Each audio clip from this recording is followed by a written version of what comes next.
morning, good afternoon, good evening, folks. Michael Zuber. It is, what is it? Wednesday, and I'm here with Adrian Hernandez. How you doing, sir? I'm, I always say I'm alive, I'm excited, I'm full of energy. And today I am, but there's a sense of peace and joy today. There you go. So I'm excited. I like that. I like that. Well, hey, one of the things I have not spoken with any of my experts in my weekly series going back several years that we are going to hit today is how, you got that newbie, they still got that new investor smell. They're excited. They want to get in the game, but their pockets aren't deep. They don't have any money. I know you get this question a lot. I know you work with a lot of wholesalers and the like. So I thought we should talk about it. You get somebody that calls you up, wants to join, wants to do this or that, doesn't have any money. What are some things that you advise?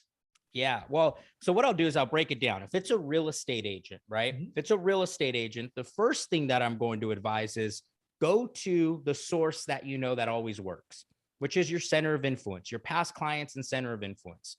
So that's where I would start. I would reach out to the people that that recently sold their property, that have $200,000, $300,000. And I would reach out to them. They already trust you. They did a deal with you. They've already proven that they trust you, and you've proven to them that you can get the job done.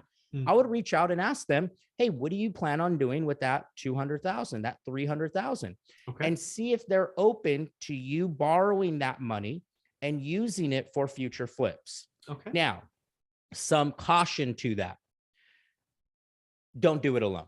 Yeah. On the last call that Michael and I had, we talked about the importance of a community, the importance of squatting up.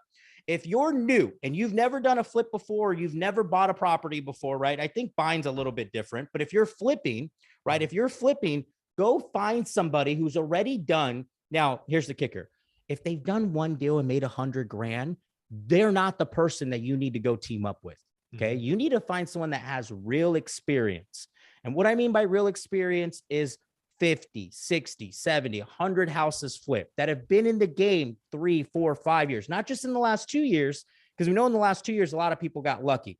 So what about in 2015? Were they flipping? 16, were they flipping? Were they flipping in a little bit tougher times than we are today? I would squat up with those people and then go to your center of influence for the money. And then another easy way is to remember this. You're the deal finder. So if you find the deal, take it to somebody who's already doing deals and create a joint partnership, create a joint venture. Maybe you don't have money, but what you can do is you can participate in the capital that's going to be created at the end of the transaction. You're going to get your front end commission. The back end, call it rev share. Right? You're going to take that money, you're going to save it, and you're going to go do 3, 4, 5 of those until you have 60, 70, well, I'll say 60 grand, but $100,000, $120,000 that you can then go deploy on your own. Yeah. I were to get a new wholesaler to call me, which doesn't happen, right? That's not my shtick. I don't wholesale, haven't wholesaled, none of that stuff. But let's just say one called me, or maybe it was an agent or someone. The first thing I would tell them is, they don't have any money, but they have time. What I would actually do might be a little different. What I might do is try to reach out to buyers, right? Because you can go look at who bought, like, who are the cash buyers in my area? That's probably the first thing I would do. Right. And then I would try to reach out to them and say, basically, I would kind of reverse engineer my process. I would ask them what their buy box is. Like, why did you buy that? What was it about it? Is it the area? Is it the size? Is it this? Is it that? Why would you buy that? Because one of the things that I think wholesalers do wrong, my opinion only, is they are far too shotgun. Yeah. I'm going to market to this. I live here. I'm going to market to some area I don't know. And if you don't know the area, you don't know values. If you don't know values, you're going to lose a lot of money. Yep. So what I would do is I would reverse it. I would find people that are cash buyers. I would ask them for their buy box, and then I would be a sniper. I would market to that buy box because you already have a buyer. Right, you would validate in the conversation.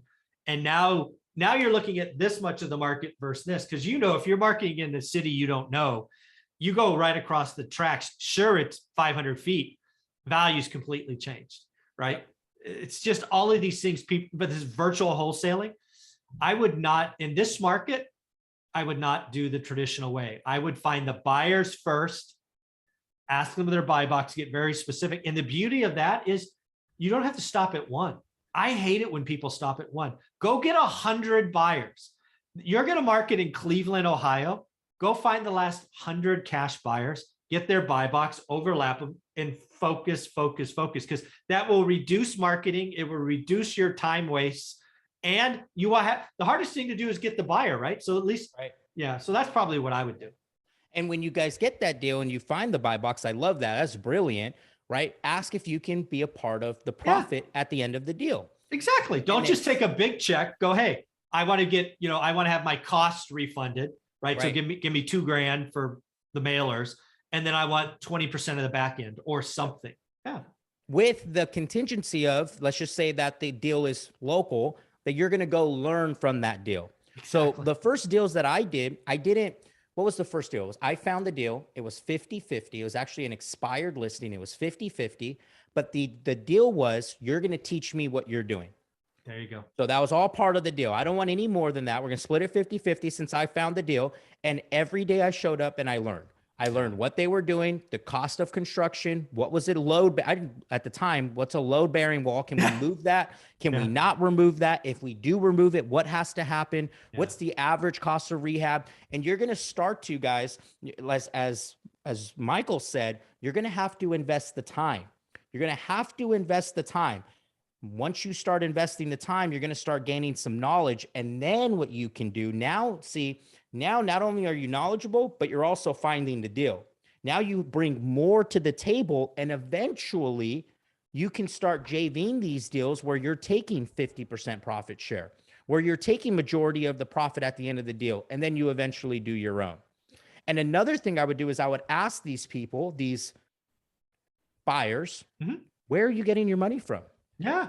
Yeah. I promise you, you bring somebody a deal, they will, we are in real estate. We talk all the time, right? You want to ask us a lot of questions. You bring us a deal where we make 10, 20, 30, 50 grand. We will tell you anything you want to know.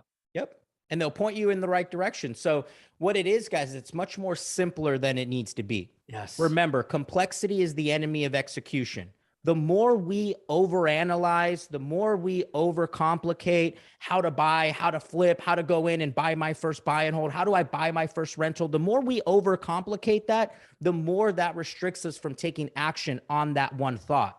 So keep it super simple. That's why I love Michael's course. Get a buy box. Study that buy box. Once you've studied that buy box, then find deals in that buy box. It's so simple. But most people are like, well, I got this buy box. And what about this other buy box? Yes. And then what I was also thinking, Michael, is I'm in Southern California. I may go to Manhattan and this is going to be my new buy box. And they got 4 buy boxes and they haven't even studied the buy box in their damn backyard. Yeah, that is what my greatest frustration. Oh, I can only imagine. I can only imagine. Yeah. So, I mean, I tell people all the time, I spent almost 3 full years on my first buy box before I looked anywhere else. And here are new investors coming to me after 7 days saying, I'm going to have a second buy box because it's, I get it. I'm like, no, you don't. You're not even close. Well, it's funny because an agent in our office yesterday after the call, they go, hey, so I have a buy box, and that's the first thing. I want to create a buy box. I know you guys have property in Havasu. I want to create a buy box in Havasu. I said, stop. Have you even studied the first buy box? Yeah.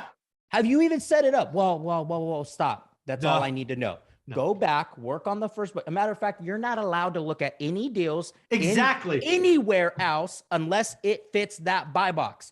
And he's like, oh, okay. What did you do yesterday? At the end of the day, goes back. Oh, dude, I saw this, and this. How long did you spend in it? I spent 30 minutes looking. Congratulations. Now you're moving forward. Yeah. Now do it again today. And then tomorrow and the next day. And until you get it right. It's interesting. I think it's also the squirrel effect too, right? It's, I have this buy box. I know what I should be focusing on, and then all of a sudden I see this guy buy a $50,000 property in Ohio saying he's going to cash flow $800 a month, squirrel effect, and boom, you're out.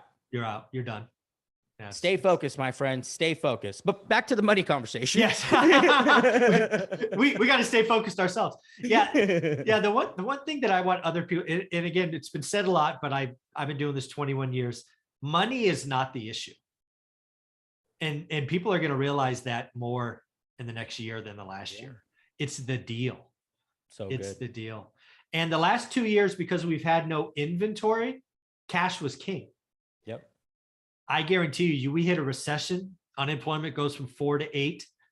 Creative finance is going to be the key. And maybe you need some cash to make up on mortgage payments or arrears or moving costs or something.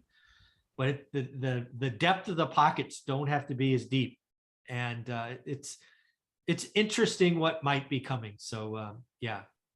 And with that point, wholesalers, agents, flippers, and long-term hold investors, I would really start asking all of these sellers that you talk to, would you be open to carrying back this property? Would you be open to carrying back the purchase price on this property? Mhm. All it is, guys, all it is one more question that can get you one more door. Yeah. All it is one more question that can get you one more door. And all you have to do is be brave enough and have the courage to ask the question. And I guarantee you, most of you, if you just asked, you would be surprised of what the seller says.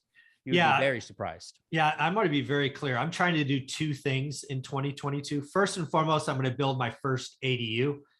I think ADUs are part of the future, affordable housing. I'm lucky enough to have a lot that's perfect for it. I've already spent like $5,000 trying to get it approved. We got every time I turn around, there's more hurdles, but come hell or high water, I'm building an ADU this year. The second thing I want to do, Adrian, is I want to buy another portfolio, everything on seller financing. One of the best deals I did in 2018, it might've been early 19, was I bought 14 units from one gentleman, all seller financing. I'm going to do another one of those, and I'm hoping it's 50, 60, 70 units. So I know what my buy box is, right? I got to market to people that had property for more than 10 years, multiple properties, maybe 60 years or older. Guess what? Mailers can have virtual assistant, whatever it is. That's what I want to do. And I'm okay doing one deal this year, but I'm going to make sure it's a big one. So good. I love that, Michael. I'm excited to see that being built out, and I know you're going to do it too. Yes. That's the exciting thing. So agents, when you're at the listing appointment, ask the seller, what do you plan on doing with the money from the property? Would you be open to carrying? Can I buy this property from you? Have the courage to ask. And wholesalers, stop looking at the damn commission check. Stop looking at your assignment fee. Knock that off. Start asking yourself, how many doors are you going to own at the end of the year? Not how many checks you're going to cash. Who gives a shit about the bright car or chain or whatever it is that you want? Let's start focusing on assets that's going to produce long-term wealth. You guys, I was that wholesaler that just worried about the commission check. I was also the agent that was just focused on the commission check. And it took me 9 years to finally realize, oh shit, I need to start listening to Zuber. Very cool, man. Well, if anybody wants to reach out to you, Adrian, how do you want them to do that? Hit me up on Instagram, guys, at Adrian Hernandez. I appreciate you. Love this channel, Michael. Thank you, buddy. Appreciate it.